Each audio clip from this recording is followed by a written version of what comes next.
안녕하세요. 저는 20대 후반에 결혼해서 30대 중반에 이혼해서 혼자가 된 돌아온 싱글입니다. 항상 읽기만 하던 사연글을 제가 써보겠다고 생각한 이유는 세상의 모든 상간녀들에게 남의 눈에 눈물 나게 만들면 네 눈에는 피눈물이 난다는 걸 몸소 알려주고 싶어서예요. 말씀드렸다시피 저와 남편이 이혼하게 된 건 모두 상간녀 때문이었어요.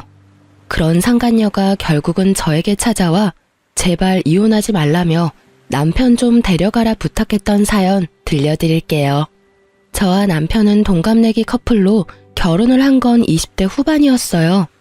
알고 지낸 지는 꽤 오래된 사이로 고등학교 동창이었거든요. 그때 만나고 서로 보지 못하다가 20대 중반에 만나게 됐죠. 그렇게 동창회에서 만나 사랑에 빠지게 된 저희는 20대 후반 요즘 치고는 조금 이른 나이에 결혼을 했어요. 처음에는 저도 예쁘게 꾸몄고 무엇보다 몸매도 날씬했었어요.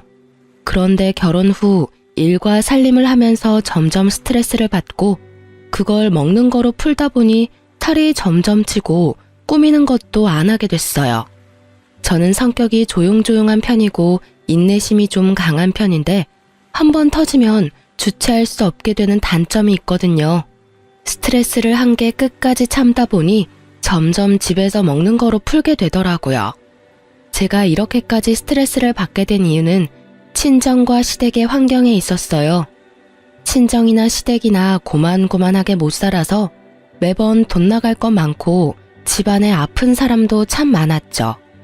그나마 다행인 건 친정집에는 아파도 봐줄 사람이 있었다는 것이고 불행인 건 시댁에는 아픈 시부를 돌볼 사람이 시모뿐이었다는 거죠. 게다가 시부는 병원을 무척 싫어하셔서 나이가 더 많은 시모가 시부의 병수발을 직접 해야 했어요. 아예 시모에게 모두 맡겨둘 수 없었던 저는 그것 때문에도 스트레스를 많이 받았어요. 그리고 친정에서 아픈 부모님을 위해 돈을 좀 달라고 할 때도 마찬가지로 스트레스를 받았죠. 이유야 여럿이지만 결론은 살이 엄청나게 쪘고 애도 들어서지 않게 됐어요. 게다가 남편은 애를 만들 생각도 없어 보였죠. 제가 아이를 가지고 싶다고 말하면 남편은 당신처럼 뚱뚱하고 못생긴 여자한테 마음이 생길 리가 있겠냐며 그런 식으로 저의 인격을 모독하기도 했어요. 그러면서 점점 여자로서의 자신감은 완전 바닥을 쳤어요. 그날도 그런 연장선에 있던 날이었어요. 남편의 생일. 말하지 않아도 부부라면 그날이 부부가 함께 식사하고 축하하는 날이라는 걸 알 거예요.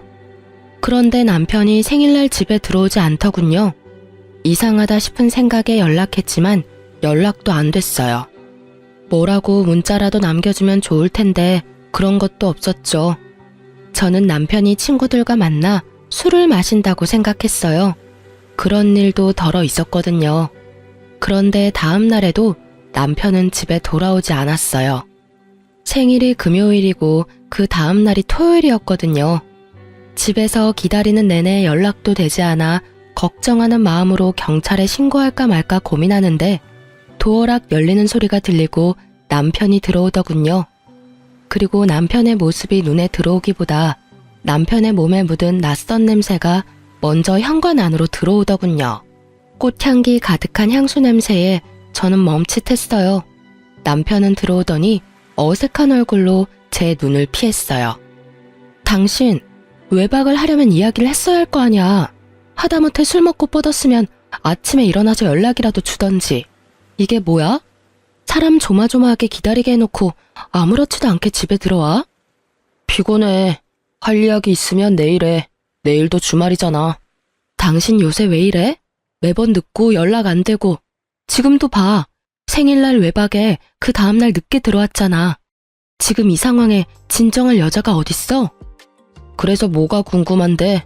친구랑 술 마시다가 뻗어쳐 자다가 지금 일어나서 온 거라고. 당신 바람 피지? 지금 옷에서 여자 향수 냄새 엄청나거든? 게다가 친구 집에서 바로 왔다면서 머리는 멀끔하게 정리하고 옷도 어제 거랑 다른 거잖아. 친구 집에서 잔 사람이 아니라고. 내가 다른 여자를 만나건 말건 당신이 무슨 상관이야? 지금 내 마누라라고 나 관리하냐? 그럴 시간에 네 몸매나 관리해. 되지도 않는 부부놀이 할 시간에. 남편의 그 말에 저는 무너진 자존감을 회복할 수 없었어요. 하지만 자존감은 무너졌어도 분노는 더 차올랐어요. 남편이 저를 무시하고 방에 들어간 후 저는 몰래 남편의 자동차 키를 가지고 지하 주차장으로 내려갔어요. 분명 거기에 증거가 남아있을 거라고 생각했거든요. 그렇게 차에 도착해서 조수석을 살피다가 아무것도 찾지 못하고 문을 닫으려는데 뒷좌석에 뭔가 있는 걸 발견했어요. 작은 검은색 상자였는데 바닥에 떨어져 있더군요. 온통 어두운 색이라 미처 발견 못하다가 제가 폰으로 손전등을 켜고 찾는 바람에 우연히 발견한 거였어요. 솔직히 그 상자를 처음 봤을 때는 별거 아닐 거라 생각했어요. 뭘 샀나 보다 싶었는데 혹시 상간녀에게 사준 것일 수도 있잖아요. 그래서 상자를 열었는데 그걸 보고 저는 말 그대로 졸도할 뻔했어요. 그 안에 들어있는 건 임신 테스트기였거든요. 저는 몰래 그걸 들고 집으로 왔어요. 남편에게 따지고 싶었지만 남편은 아예 저를 아는 척도 안 했으니 저는 저 나름대로 남편에게 복수하기로 했어요. 그래서 저는 사람을 시켜 상간녀의 집 주소와 회사 주소, 핸드폰 번호를 알아냈어요. 그리고 남편의 불륜 사진도 찍었죠. 아주 나쁜 두 연놈들이 같은 회사에서 일하고 있더군요. 차라리 좋은 조건이다 싶었어요. 저는 남편에게 연락해 시모가 당신을 급하게 찾는다고 말하며 남편을 시댁으로 먼저 보냈어요. 그리고 저는 남편 회사 앞에서 상간녀가 나오길 기다렸죠. 사진으로 봤기 때문에 그 얼굴이 선명했어요. 저는 상간녀 앞으로 가서 까만 상자를 들이밀며 말했어요. 이거 우리 남편 차에 흘렸던데 나랑 이야기 좀 할까? 여기서 소문 다 나도록 이야기해도 난 상관없어. 그 상자를 보던 상간녀 얼굴이 싸해지더군요. 본인도 알았겠죠. 제가 누군지. 그렇게 회사에서 좀 떨어진 공원에서 상간녀와 이야기를 나누게 됐어요. 이미 해가 지고 공원에는 사람 한 명 없이 조용하더군요. 우리 남편이랑 언제부터 만났어? 저 그런 사이 아닌데요. 다 알고 찾아왔으니까 거짓말하지 마. 나도 생각보다 많이 알고 있거든? 너 왜 임신 테스트기를 남편 차에 놔뒀어? 나 보라고 놔뒀니? 그런 건 아닌데. 너 남편애 임신한 거 맞아? 그 사람의 아니에요. 다른 사람 아이예요. 그러니까 그거 돌려주세요. 아, 우리 남편 만나면서 다른 남자도 만나고 있었구나. 그럼 그렇게 이야기하면서 우리 남편한테 네가 먼저 헤어지자고 말해. 지금 당장 내가 보는 눈앞에서. 제 말에 상간녀가 아무 말 못하더군요. 안 할 거면 어쩔 수 없지. 나 너희 회사, 너희 집 어디인지 다 알아. 솔직히 이렇게까지 하면 내 얼굴에 침 뱉기인 건 아는데 네가 안 한다면 내가 다 말해줄게. 회사, 집안의 모든 사람들이 다 알도록. 어때? 이제 좀 내 말대로 하고 싶은 생각이 들어? 네가 남편이랑 헤어진다고 말하고 다시는 만나지 않겠다는 각서 쓰면 나도 이번만은 묻고 넘어갈 거야. 결국 여기저기 소문낸다는 말에 상간녀는 절대 안 된다며 눈물을 줄줄 흘리더군요. 이렇게 눈물 흘리며 후회할 일을 왜 애초부터 시작했는지. 불쌍하기보다는 그 얼굴 보니 화가 더 났어요. 왜 자기가 피해자인 척 하는 건지 모르겠더라고요. 울지 마. 울고 싶은 게 누군데 네가 울어? 너 피해자처럼 굴고 싶은가 본데 너는 가해자야. 다른 사람 괴롭히고 상처 준 피해자. 네가 한 짓이 어떤 짓인지 다른 사람들이 다 알게 해줄까? 결국 상간녀는 2번 다시 만나지 않겠다는 각서를 쓰고 남편에게 헤어지자는 문자를 보냈어요. 저는 상간녀에게 말했어요. 네가 우리 남편이랑 다시 만나는 순간이 너한테는 지옥이 될 거야. 내가 네 집과 회사 모두 다 알고 있다는 것만 잘 알아도. 그렇게 말하고 저는 집으로 돌아왔어요. 집에 오니 남편이 똥줄 빠지는 표정으로 저를 기다리고 있더군요. 상간녀가 갑자기 헤어지자 하니 자기 딴에도 무슨 일이 있었는지 눈치챘겠죠. 아니면 그 상간녀가 남편에게 하소연하며 전화했을 수도 있고요. 당신 누구 만나고 왔어? 신경 꺼. 네가 나한테 언제부터 신경 썼어? 내가 누굴 만나든 관심도 없잖아. 피곤하니까 먼저 들어갈게. 그렇게 말하며 집으로 들어오는 저를 남편이 붙잡더군요. 너 그 여자 만났어? 당신이 뭔데 그 여자 만나서 상처를 줘? 열린 입이라고 다 안 줄 아나. 야, 이 미친 새끼야. 상처는 내가 받았다, 이 새끼야. 너 지금 바람 피니까 눈에 뵈는 게 없어? 나한테 이럴 게 아니라 내 앞에서 무릎 꿇고 빌어야 하는 게 정상 아니야? 미친 또라이 같은 새끼. 내가 그 여자 만나고 왔으면 뭐, 왜, 어쩔 건데. 그 여자 상처 줬으면 어쩔 거냐고. 유부남이랑 바람핀 여자한테 내가 유부남 만나지 말라고 했다고 그게 큰 죄가 돼? 죄는 너희가 저질렀지. 유부남 주제에 회사에서 불륜이나 저지르는 더러운 새끼. 속사포처럼 쏘아대는 제 말에 놀라 벙친 건 남편이었어요. 제가 그렇게 나쁜 말을 하는 것도 이렇게 흥분한 것도 남편은 모두 처음 보는 것들이었거든요. 제가 참지 않으면 어떻게 되는지를 직접 본 남편은 적잖이 놀라는 표정이었어요. 상간녀가 헤어지자고 하니까 마음이 막 아프고 그래? 근데 어쩌냐? 네 마누라가 난데. 그리고 네 새끼랑 붙어먹은 상간녀가 당신이랑 같은 회사인 거 어디에 사는지 내가 다 알고 있는데 한 번만 더 그년이랑 붙어먹어봐. 아주 내가 회사며 그 여자 집이며 다 찾아가서 동네방네 소문을 다 내줄 테니까. 거기에서만 소문낼 줄 알아? 우리 집 아파트에도 소문 다 내서 너 얼굴 못 들고 다니게 할 거야. 그런 짓 하면 당신 잡혀가는 거 몰라? 그런 거 할 생각도 하지 마. 괜찮아. 나도 그 짓 해놓고 편하게 살 생각 없어. 다 까발리고 나도 벌 받으면 되잖아. 유치장을 가든 벌금을 내든 감옥을 가든. 당신 어차피 나한테 관심 없는 거 아니었어? 그 여자 만나고 싶으면 이혼하고 해. 근데 나는 지금 당장 이혼해줄 생각 없거든? 그러니까 당신도 각 썼어. 그 여자랑 절대 안 만난다는 각 써. 제 말에 진심을 읽었는지 남편도 당황해하더군요. 그러더니 결국 각서를 썼어요. 그 각서가 유효하길 바라며 저와 남편은 다시 무늬만 부부인 생활을 이어갔어요. 자그마치 1년 동안 말이죠. 남편은 여전히 저와 함께 있는 걸 싫어하는 티를 냈지만 결국 그 각서와 상간녀와 자신의 안전을 위해 열심히 집에 돌아왔어요. 바람만 피지 않으면 된다고 생각했어요. 지금 당장은 내가 화가 났지만 시간이 지나면 풀릴 거라고. 남편의 마음을 돌리기 위해 다이어트도 시작했고요. 그런데 그런 제 노력 따위는 다 허사였죠. 남편 마음은 제게 돌아올 여지가 1도 없어 보였거든요. 그래도 저는 가정을 깨고 싶은 마음은 없었고 무엇보다 이혼녀라는 타이틀을 달고 싶지도 않았어요.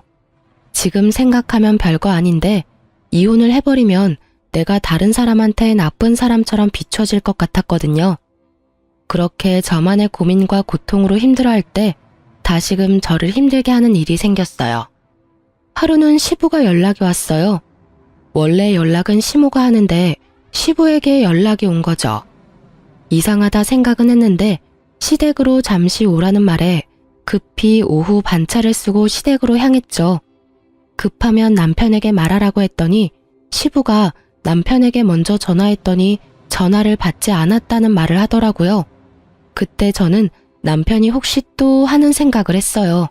그렇게 시댁에 도착했는데 시부가 이상한 표정으로 말하더군요. 이놈의 할망구가 노망이 났는지 식사를 안 만들어줘.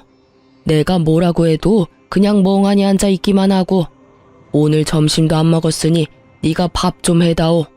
그리고 혹시 모르니 네 시어머니 병원에 좀 데리고 가봐라. 저는 순간 철렁했어요. 연세가 있으신 데다가 시부의 긴 병에 수발을 들던 시모에게 혹시 치매가 온 건 아닐까 하는 생각이 들었거든요. 제가 일하는 의원에도 가끔 치매 걸린 어르신이 오시는데 식사 때를 잊는다던가 식사를 계속 하시려는 경우가 있다는 걸 저도 잘 알고 있었거든요. 저는 놀란 마음에 급히 시모를 데리고 가까운 병원으로 찾아갔어요. 그리고 결국 진단받은 건 인지장애였어요. 인지장애가 치매가 되면 집에서 돌보기는 좀 힘들 거라고 이야기하더군요.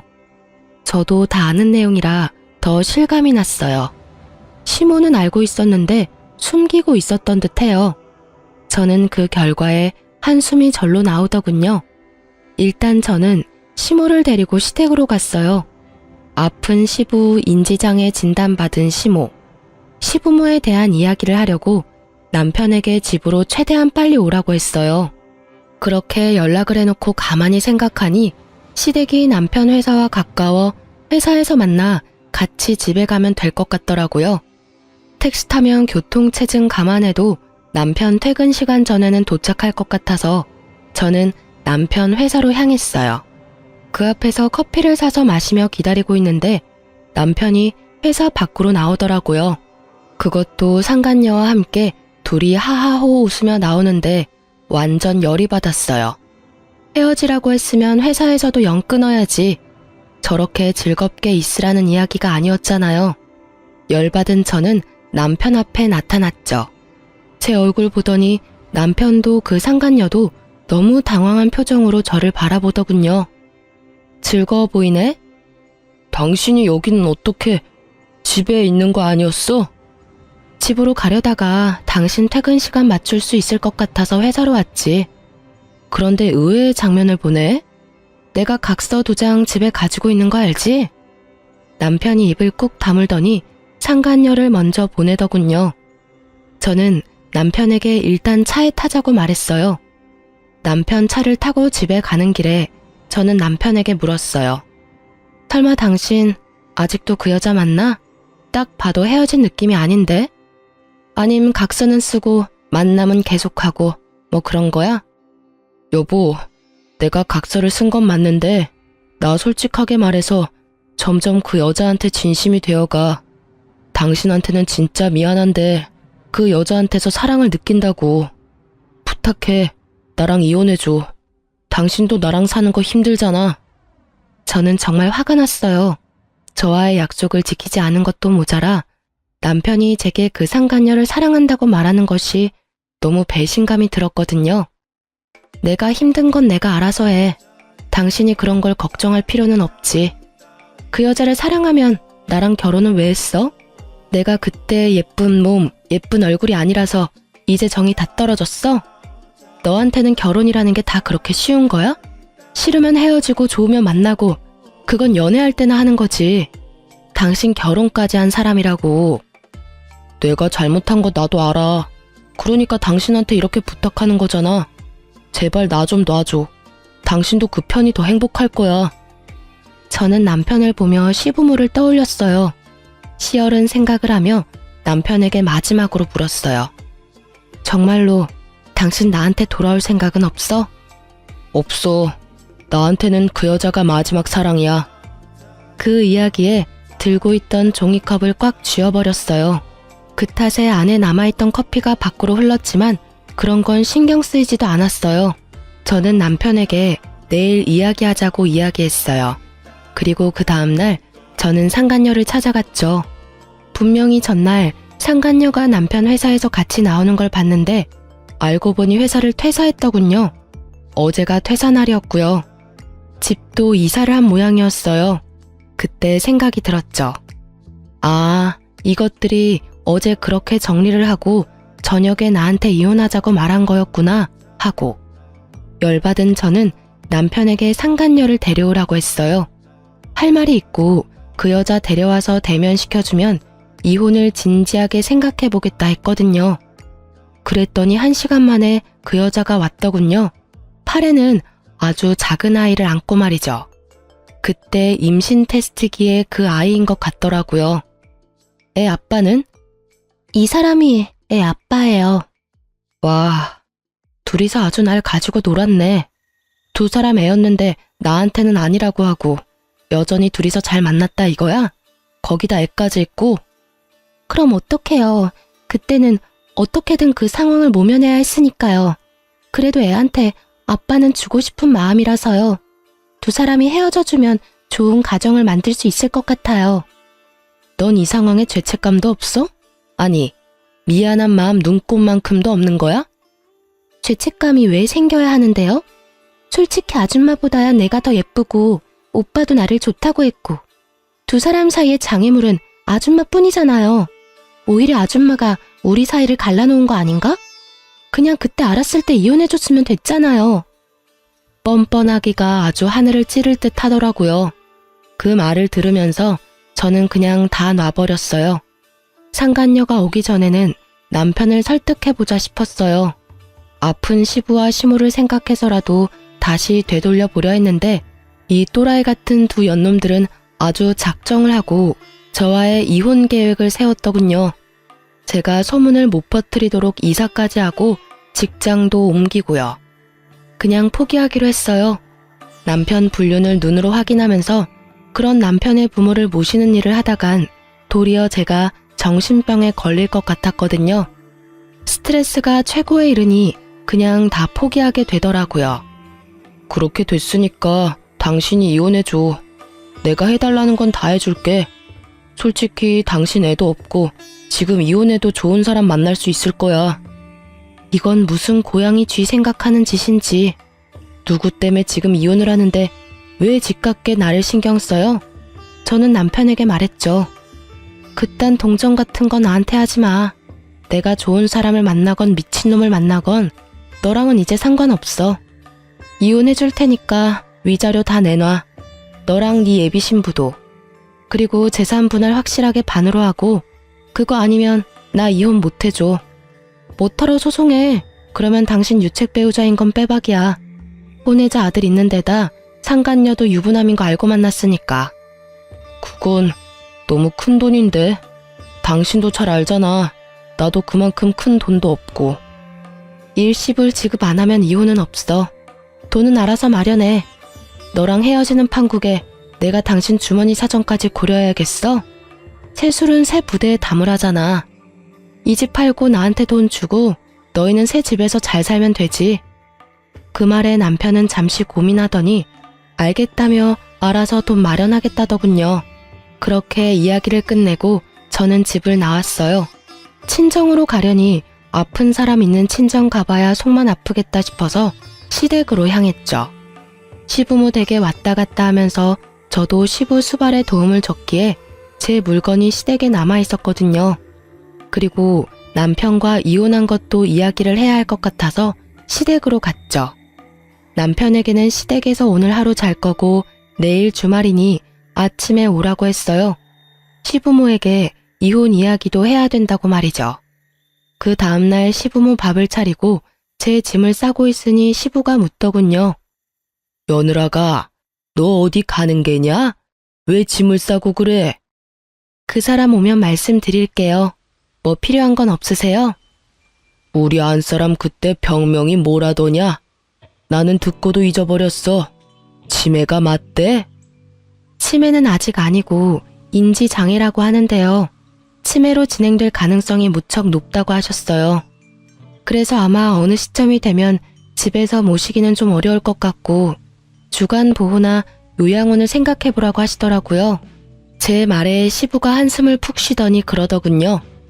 그럼 내 병수발은 이제 누가 들어주냐? 마누라가 제정신이 아니니 밥도 제때 못 먹을 거고. 그러지 말고 우리 집에서 살면서 며느리 네가 내 병수발을 좀 들어주면 안 되겠냐? 그 말에 대답을 하려는데 남편이 들어오더군요. 그리고 그 뒤에는 상간녀의 모습이 보였어요. 현관에서는 시부와 시모 모습은 보이지 않았어요. 그리고 저는 제 물건들과 통장 하나를 챙겨 나왔어요. 아줌마, 이혼하기로 해놓고 왜 여기 와서 이러고 있어요? 언제까지 본처로 행동할 거냐고요? 이 집에서 당장 나가요? 아주 아나무인이 상간녀 얼굴을 보며 저는 싱긋 웃었어요. 그리고 안방에 있는 시부에게 들리도록 크게 말해줬죠.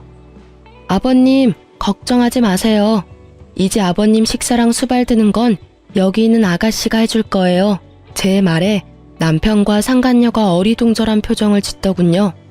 그래서 제가 친절히 말해줬죠.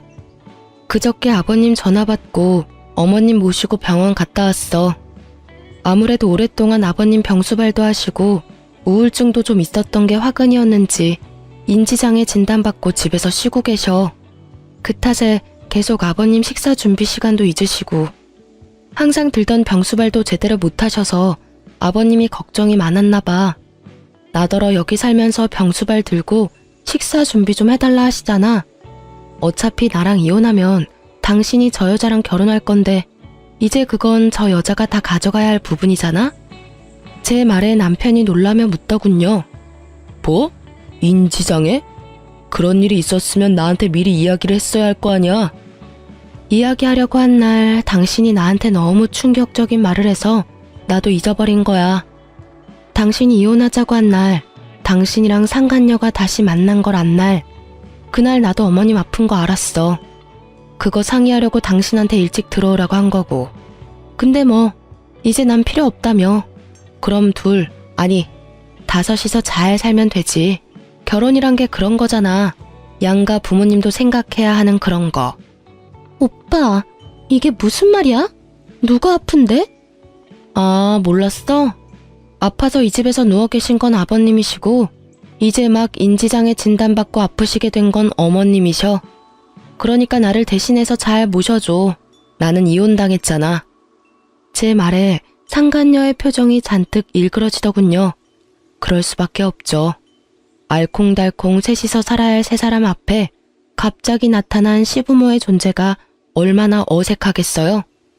아버님은 몇 년째 누워 계시는데 삼시세끼 꼬박 챙겨드려야 하고 어머님은 곧 치매로 진행될지 모르니 잠시도 눈을 떼면 안 되거든. 오빠, 이게 다 무슨 소리야? 시부모님 모셔야 한다는 말은 없었잖아. 설마 나 속인 거야? 자기야, 그런 거 아니야. 우리 아버지는 원래 아프셨는데 그때는 어머니가 수발 드셨거든. 근데 어머니 아프다는 이야기는 나도 오늘 처음 듣는 거라. 안 되면 두 분 다 요양병원 보내면 되지. 시부모가 들으면 욕 한 바가지 할 것 같은 말을 쉽사리 내뱉은 남편놈을 보며 저는 속으로 혀를 찼어요. 잘하는 짓이다. 아버님 어머님 안에서 다 듣고 계신데 말을 해도 진짜. 참 효자다 효자야. 뭐 두 분 어떻게 모실지는 두 사람이 알아서 해. 어머님은 병원 가기 싫어했지만 또 모르지 뭐. 아참, 그리고 당신한테 이거 주는 거 잊어버렸어. 나도 모르게 내가 챙겨왔거든. 저는 남편이 아닌 상간녀에게 통장을 하나 줬어요. 상간녀는 통장을 보더니 슬쩍 웃더군요. 그 안에 남편과 모은 돈이 들어있다고 생각한 모양이었어요. 그리고 상간녀가 그 통장을 열자 그곳에는 마이너스 통장 한도 5천이 찍혀 있었죠. 남편이 매달 꼬박꼬박 갚고 있는 마이너스 통장이었어요. 한도 끝까지 빌린 데다 기한 연장이 안 되는 걸로 알고 있는데 그것도 당연히 그 상간녀에게 돌려줘야 하는 거잖아요. 내가 보관하고 있어서 내 것인 줄 알았는데 당신 거잖아. 당신 미래의 와이프한테 줄게. 아마 다다음 달 말일까지였던 것 같은데 잘 갚아. 이제 나는 한시름 좀 놓겠네. 상간녀는 멘붕이 온 표정이었어요. 그리고 그런 상간녀를 보던 남편놈은 허둥지둥 그렇게 말하더군요. 저기요, 괜찮아. 예전에 신혼집 팔면 크게 문제 될 건 없을 거야. 미쳤어? 이 돈을 다 갚고 어떻게 살아? 설마 이딴 돈 갚으라고 나한테 결혼하자고 한 건 아니지? 이러면 완전 사기 결혼이라고. 걱정 말라니까. 부모님은 병원 보내고 우리가 이 집 들어와서 살면 되지. 아니면 이 집도 팔고 새 집으로 이사 가자. 애써 행복회로 돌리는 남편과 상간녀를 보니 웃음만 나더군요. 그렇게 쉽게 해결될 일들은 아니거든요. 시부모의 집이 어떤 상황인지도 모르고 상간녀랑 바람피느라 본가가 어떻게 돌아가는지도 모르는 남편놈을 보니 웃기지도 않았지만 알려줄 의리가 제게 있을 리가 없잖아요. 나중에 알고 피 보도록 놔두는 게 훨씬 나을 테니까요. 그러고 보니 좀 걱정이 되더군요. 합의로 했다가 돈 안 주면 말짱 도루묵인데 싶었어요. 그래서 합의 아니라 소송으로 하자고 했어요. 우리 합의하기로 한 거 혹시 모르니까 소송으로 하자. 당신한테 받을 수 있는 거 다 받아내려면 소송이 가장 확실할 것 같으니까. 그리고 상간녀 소송도 할 테니까 둘 중에 누가 내든 확실하게 돈 줘. 그럼. 저는 그렇게 말하고 남편과 상간녀를 두고 친정으로 돌아왔어요. 그리고 남편과 소송에 돌입했죠. 당연한 말이지만 남편과 상간녀가 저를 이길 순 없었고 제가 원하는 바는 거의 다 이루고 이혼이 이제 코앞이었죠. 애가 없어서 그나마 짧게 걸렸음에도 몇 달을 허비했어요. 그래도 제가 원하는 결과에 가깝게 판결이 났어요. 제가 이혼 후에 가장 먼저 한 게 뭔지 아세요? 필라테스 예약하는 거였어요. 남편과 결혼하고 찐 살들, 남편과 함께 떠나보내기로 작정했거든요. 이제 신경 써야 할 건 제 인생뿐이었으니까요. 정말 마음 편하게 살도 빼고 열심히 꾸미고 취미생활도 동호회 생활도 열심히 했어요. 그리고 몇 달 안 돼서 제가 일하는 병원으로 상간녀가 울상인 얼굴로 찾아왔더군요. 아줌마, 이혼하지 마. 제발 다시 당신 남편 좀 데려가. 그 시댁 사람들도 다 데려가고. 다짜고짜 저를 보더니 사정사정하며 매달리는 상간녀를 보니 그동안 아주 된통 당했다는 걸 알 수 있었어요. 그 예쁘던 얼굴은 다 상하고 그 상간녀도 저처럼 살이 오르기 시작하더군요. 시댁과 남편이 주는 스트레스가 생각보다 상당한 것 같더라고요. 당연한 일이었죠.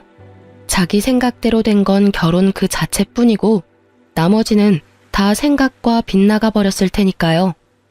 여기 와서 이러면 곤란한데요? 전 남편이랑 저는 이제 남남이고 저는 법적으로 이제 곧 싱글이에요. 그리고 당신은 제 전 남편의 여자친구고요. 그리고 너무 웃기네요. 헤어지라 할 때는 못 헤어진다더니 정작 둘이서 저를 이혼하도록 만들고 나서는 이제 와서 이혼하지 말라니 어느 장단에 춤춰야 할지 모르겠네요. 애랑 셋이서 알콩달콩 잘 살면 되지 왜 저한테 와서 이상한 소리 해요? 가족 셋이서 행복하게 살고 싶다 해서 헤어져 줬는데 뭐가 부족해요? 제가 빈정대며 이야기하는 걸 눈치챈 듯 했지만 상간녀는 아주 절박하게 저한테 매달려 말하더군요. 우리 애 그 남자 아이 아니에요. 그러니까 제발 이혼하지 말고 그 사람 좀 데려가요. 진짜 미쳐버리겠어. 시부모는 잠시도 가만히 있지 못하도록 만들지 그 사람은 이런 나 무시하고 집안일까지 완벽히 해내기를 바라지. 그 와중에 그 사람 빚까지. 거기다 지금 당신이랑 이혼해서 내야 하는 위자료랑 재산 분할 생각하면 지금 눈앞이 어질어질하다고. 아줌마, 나 이렇게는 못 살아. 그러니까 당신한테 다시 돌려줄 테니까 둘이서 잘 살아요. 나 2번 다시 두 사람 사이 방해 안 할 테니까. 무슨 헛소리 하는 거예요? 저 이제 내일이면 서류 정리 끝나서 싱글이에요. 그리고 둘이 못 살면 둘이서 알아서 하는 거지. 왜 다 끝난 나한테 와서 이래요? 어이가 없어서. 부부 일은 부부 둘이서 알아서 해요. 그리고 이해 좀 하고 살아요. 그 사람은 당신이 마지막 사랑이라더라고. 그러면 그 사랑에 보답해줘야 하는 거 아니야? 거기다 당신도 그 남자 사랑한다며. 그럼 빚이 얼마던 시부모 수발을 얼마나 힘들던 그건 당신이 가져가야 할 일이지. 나한테 이야기한들 이제 와서 내가 뭘 해줘요? 나 이제 그 집안이랑 관계도 없는 사람인데 당신이 나를 그렇게 만들었잖아. 그러니까 사과할게. 사과한다고. 미안하니까 제발 좀 어떻게 해줘봐. 그리고 솔직히 말하면 당신도 한패나 다름없잖아. 그 집이 그 모양 그 꼴인 거 알면서 나 거기로 들어오게 만든 거 아니야. 당신이 책임져. 당신이 책임지고 나 빼내라고. 제 발로 그 집에 들어가 놓고는 뭐?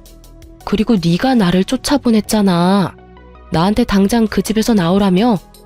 네가 네 입으로 말해놓고 이제 와서 딴소리를 해? 책임은 네가 져야지. 네가 애초에 유부남이랑 바람을 안 폈으면 애를 안 가졌으면 이런 일도 없었겠지. 남의 가정 박살내놓고 네 가정은 아주 행복한 꿈처럼 살 수 있을 거라고 생각했나 봐. 꿈도 크지. 너 같은 상간녀가 잘 되면 그거야말로 세상이 이상한 거지. 네가 왜 그런 일 당하나 싶지? 다 네가 만든 업보야. 네가 저지른 일에 대한 대가고. 그러니까 끝까지 책임지고 그 남자 맡아줘. 괜히 나한테 떠넘기려 하지 말고. 저는 꽥 소리를 지르고는 목을 다듬었어요. 그리고 저희 병원 명함을 하나 꺼내줘 줬어요. 시부모 모시기 힘들면 전문 병원에 맡겨.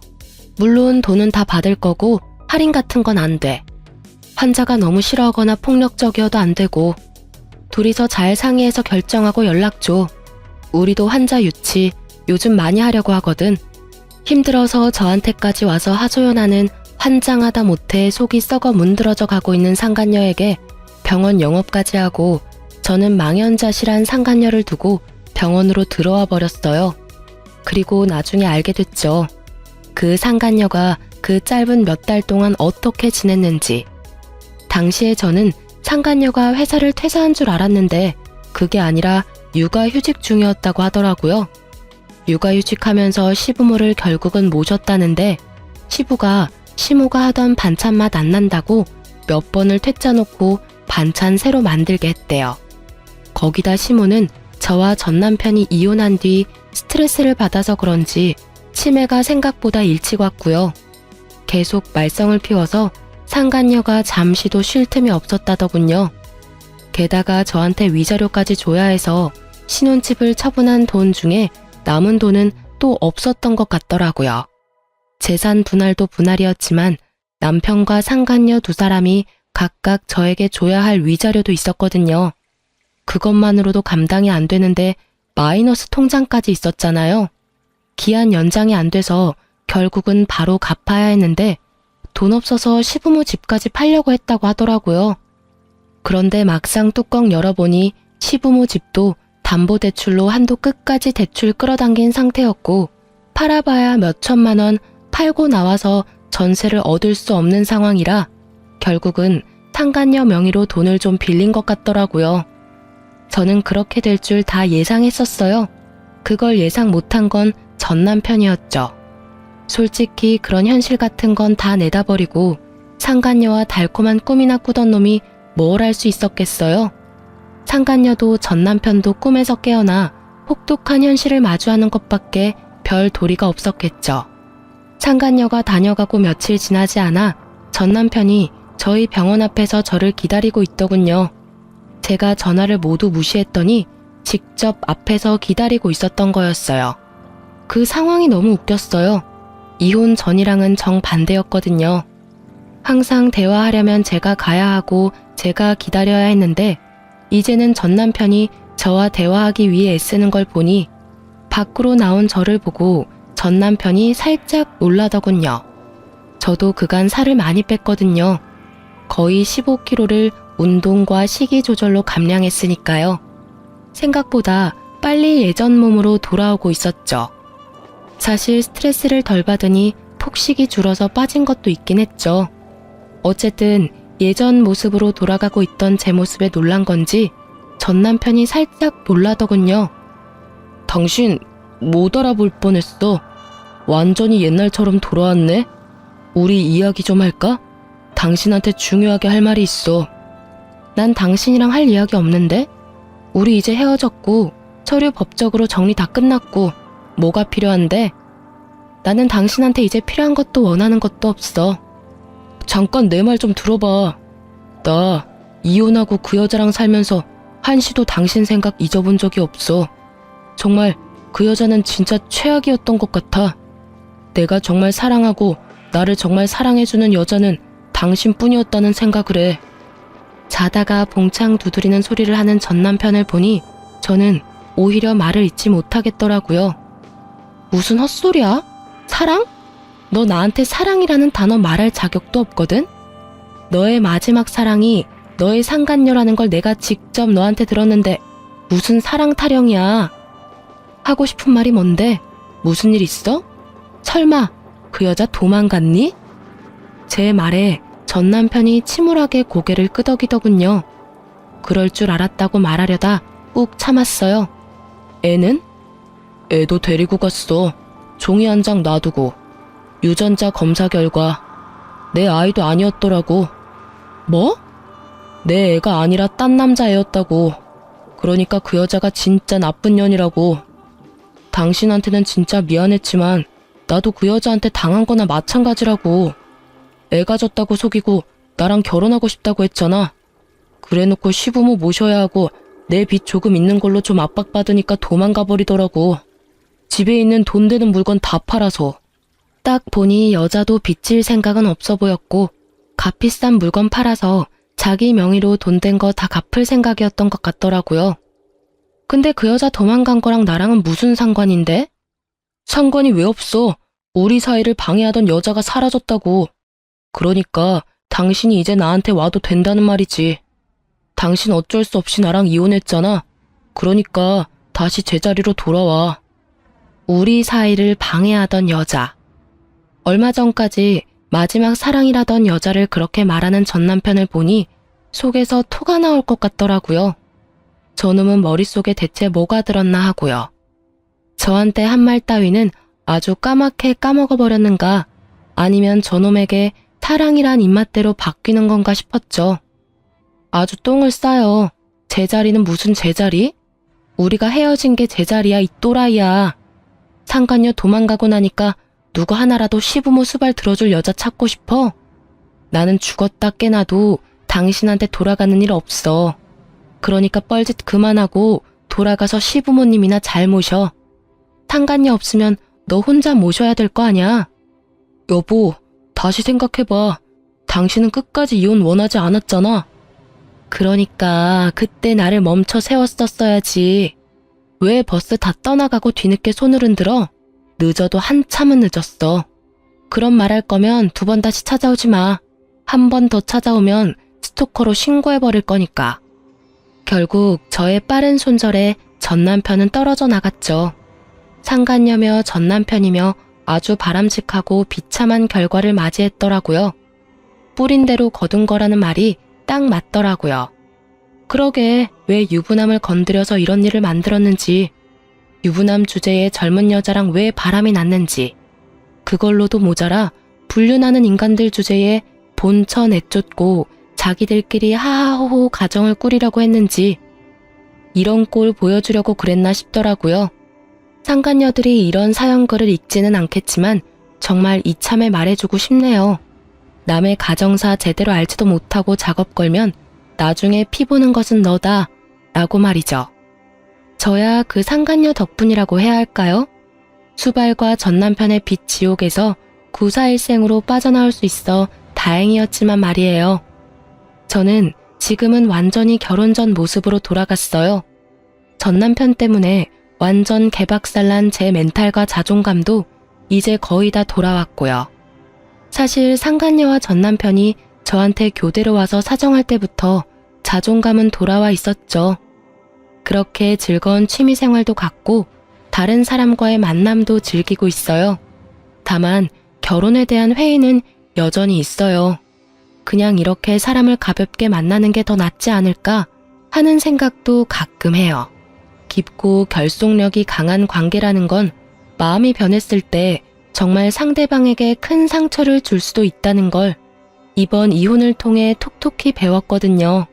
남편과 이혼하며 받은 돈으로 작지만 아파트 사서 저만의 시간을 보내는 지금이 저에게는 더없이 소중해요. 아직까지는 그런 여유롭고 자유로운 시간을 더 많이 보내고 싶어요. 제 글 읽으시면서 어떠셨는지 궁금하네요. 익숙치 않은 글을 쓰느라 조금 버벅거리기도 했지만 좋게 봐주셨으면 해요. 그리고 제 글 읽고 답답한 속 뻥 뚫리셨으면 좋겠어요. 그럼 저는 이만 물러가 보겠습니다. 들어주셔서 감사합니다.